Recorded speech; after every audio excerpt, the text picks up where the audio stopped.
agua le llegaba al pecho. Oscuridad total. El olor era insoportable.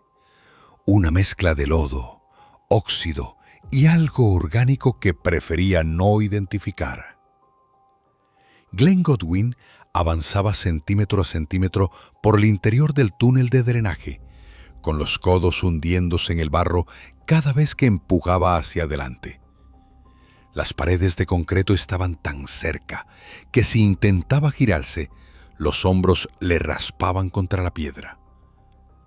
La linterna que alguien había dejado ahí para él proyectaba una luz amarillenta y temblorosa que apenas iluminaba 1 metro al frente. Detrás de él, la oscuridad se tragaba cada centímetro que dejaba atrás. Adelante, no había nada seguro. Solo más tubo, más barro, más miedo. Y en algún lugar, mucho más adelante, la libertad. O al menos, eso era lo que se repetía mientras arrastraba su cuerpo por aquella alcantarilla de 300 metros que corría exactamente por debajo de los pies de los guardias de la prisión más temida del estado de California.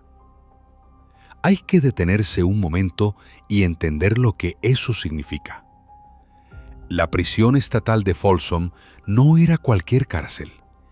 Era una institución construida en 1880, de granito sólido, muros de casi 10 metros de altura, torres de vigilancia con visión de 360 grados y una reputación que se había ganado sangre a sangre durante más de un siglo. En 25 años, solo 2 personas habían logrado escapar de sus instalaciones. 2 en 25 años. Y eso incluía todo tipo de intentos desesperados, planes elaborados, conspiraciones y valentías suicidas. Este lugar no soltaba a los hombres que recibía. Estaba diseñado específicamente para retener a los más peligrosos, a los más inteligentes, a los más decididos. Y aún así, ahí estaba Glenn Godwin, arrastrándose por sus entrañas un jueves de junio de 1987. Pero para entender cómo llegó a ese momento, hay que retroceder. Hay que conocer al hombre que estaba en ese túnel, porque Glenn Godwin no era simplemente un criminal. Era algo más complicado que eso, y mucho más difícil de olvidar. Glenn Stuart Godwin nació el 26 de junio de 1958 en una familia de clase media en el sur de California. Creció en Palm Springs, esa ciudad de desierto y palmeras donde el sol quema a 40 grados y la vida parece más lenta y más fácil que en cualquier otro lugar. No hubo una infancia de miseria extrema, ni un trauma obvio que lo explique todo. Godwin simplemente era distinto desde joven, inteligente, demasiado calculador para su edad, con una capacidad inquietante para leer a las personas y usarlas a su favor. A los 20 años ya se movía en círculos peligrosos, con gente que traficaba drogas, robaba y vivía por fuera de cualquier norma. Le gustaba ese mundo, le gustaba la adrenalina, le gustaba la sensación de poder que venía con el dinero fácil y con la ausencia de límites. En 1980, cuando tenía 22 años, Godwin y un amigo llamado Franklin Soto Jr. atrajeron a un hombre llamado King Robert LaValle hasta un condominio en Palm Springs. LaValle era un conocido del mundo del crimen local y aparentemente sabía demasiado o tenía algo que ellos querían.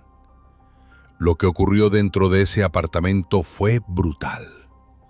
Godwin lo mató. Después, él y Soto intentaron destruir el cuerpo con explosivos caseros para borrar la evidencia. No funcionó del todo. La policía encontró los restos, encontró las pistas, y Godwin fue arrestado, juzgado y condenado a 26 años de prisión por asesinato en primer grado. 26 años. Era joven, era inteligente y tenía décadas por delante entre rejas. En la mente de un hombre como él, eso no era una sentencia. Era un problema que resolver.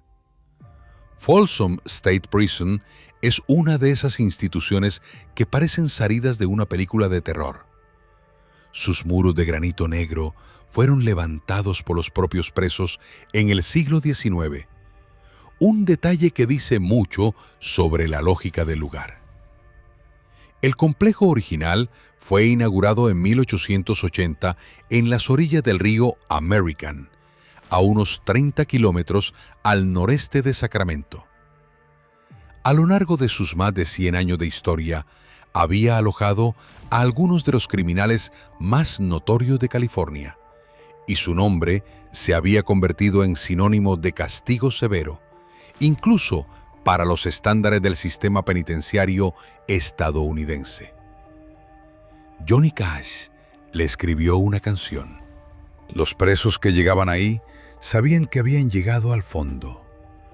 Las torres de vigilancia estaban distribuidas estratégicamente para eliminar los puntos ciegos. Los guardias eran experimentados.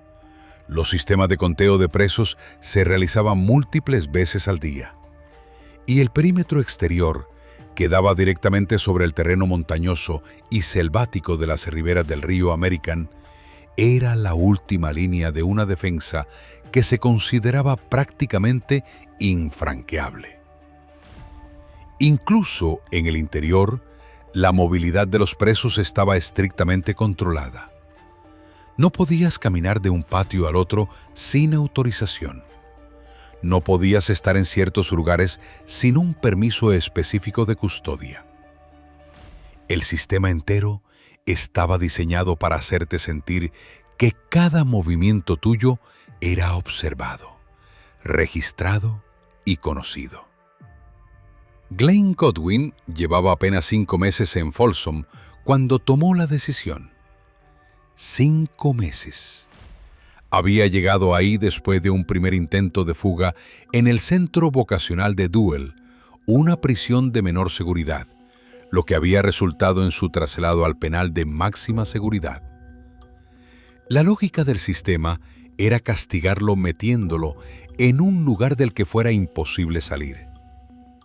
Pero Godwin no lo veía así. Lo veía como un reto.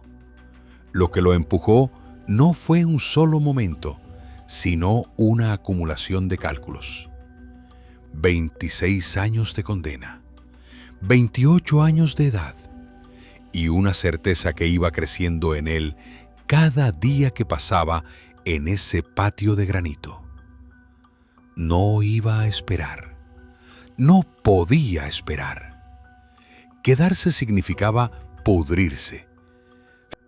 El riesgo de intentarlo era real, concreto, posiblemente fatal. Pero quedarse era una muerte diferente, más lenta y más segura. Y Glenn Godwin prefería el riesgo. Lo que vino después fue un trabajo de ingeniería humana tan meticuloso como frío. Godwin no era impulsivo.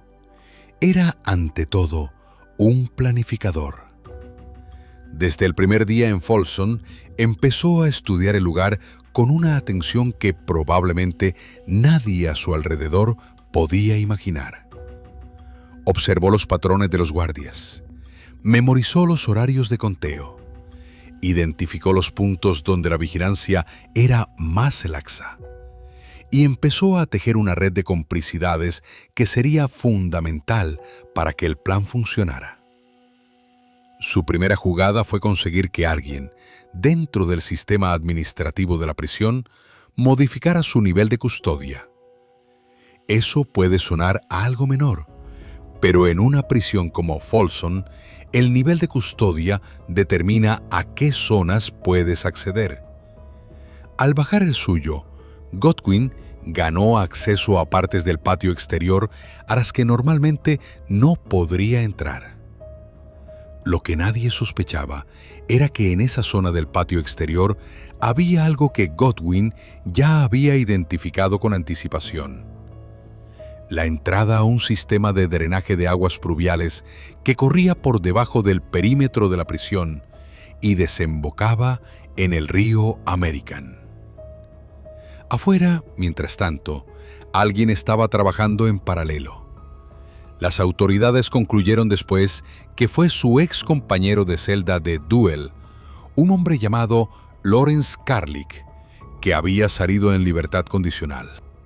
Carlick, o alguien en su círculo, accedió al extremo exterior de esa alcantarilla, en la zona boscosa junto al río, y cortó las rejas metálicas que bloqueaban la salida. También dejó flechas pintadas en blanco en las paredes del túnel, con una carita sonriente señalando la dirección de salida. Sí, lo leíste bien. Caritas sonrientes. Dentro de Folsom, herramientas habían sido introducidas clandestinamente hasta las manos de Godwin. Una sierra para metal, lo suficientemente pequeña para esconderse, pero suficientemente efectiva para cortar barras de acero. En los días previos a la fuga, Godwin cortó las rejas internas del sistema de drenaje en el patio. Lo hizo con paciencia, probablemente en momentos de poca vigilancia, cubriendo los cortes para que no se notaran hasta el momento correcto. Cada noche volvía a su celda con las manos raspadas y el corazón acelerado, sabiendo que el plan estaba más cerca. El 5 de junio de 1987, Glenn Godwin bajó por la alcantarilla. Era un jueves. El cielo de Sacramento estaba encapotado. Uno de esos días grises de principios de verano en que la luz es fría y el río huele a tierra mojada. Godwin se movió con normalidad por el patio hasta llegar a la zona donde estaba la entrada del drenaje. Nadie lo miraba. O si lo miraban, no veían nada fuera de lugar. Se agachó. Abrió la tapa del registro. Miró hacia abajo, hacia la oscuridad, hacia el olor a alcantarilla que subía en oleadas espesas. Hay un momento en la vida de ciertos hombres en que todo lo que han planeado, todo lo que han arriesgado, converge en un segundo. Ese fue el segundo de Glenn Godwin. Se metió en el túnel. La tapa se cerró sobre su cabeza. Adentro, el mundo cambió de golpe. El ruido del patio desapareció, reemplazado por el eco de su propia respiración, amplificado en las paredes de concreto. El frío del agua le golpeó las piernas de inmediato. El piso del túnel era irregular, lleno de sedimento y lodo acumulado durante décadas. Godwin avanzaba con la linterna en la mano, siguiendo las flechas blancas que alguien había pintado en las paredes con una precisión casi tierna. La sierra que había usado para cortar las rejas internas ya estaba descartada. Las rejas externas habían sido cortadas desde afuera con anticipación. Solo necesitaba avanzar. 300 metros. Poco menos que 3 canchas de fútbol puestas en línea recta. Pero 300 metros en una alcantarilla subterránea, arrastrándose sobre los codos, con el agua llegándote al pecho en los tramos más profundos, con el olor acumulado de años de desagüe inundándote los pulmones. Son 300 metros que duran una eternidad. Cada movimiento costaba. Los codos se raspaban. Las rodillas golpeaban contra el concreto. El barro se metía en la boca. Y entonces llegó el momento que casi termina todo. A mitad del túnel, Godwin se detuvo. Algo había cambiado en el sonido. pasos. Arriba, sobre su cabeza, las botas de un guardia cruzaban por el patio. Godwin se quedó completamente inmóvil, conteniendo la respiración. El agua seguía corriendo a su alrededor. El sonido de sus pulmones parecía llenar todo el espacio. ¿Había alguien ahí? ¿Alguien había visto algo? Los pasos se detuvieron justo encima. 1 segundo. 2. 10. Godwin no se movía. No respiraba. El corazón le golpeaba tan fuerte que estaba convencido de que podía escucharse desde arriba. Después, los pasos continuaron. Se alejaron. La tensión no desapareció de golpe. Se fue deshaciendo lentamente, como el miedo que tarda más en irse que en llegar. Godwin volvió a respirar. Volvió a avanzar. Cuando llegó al extremo exterior del túnel, las rejas ya estaban cortadas. Las empujó.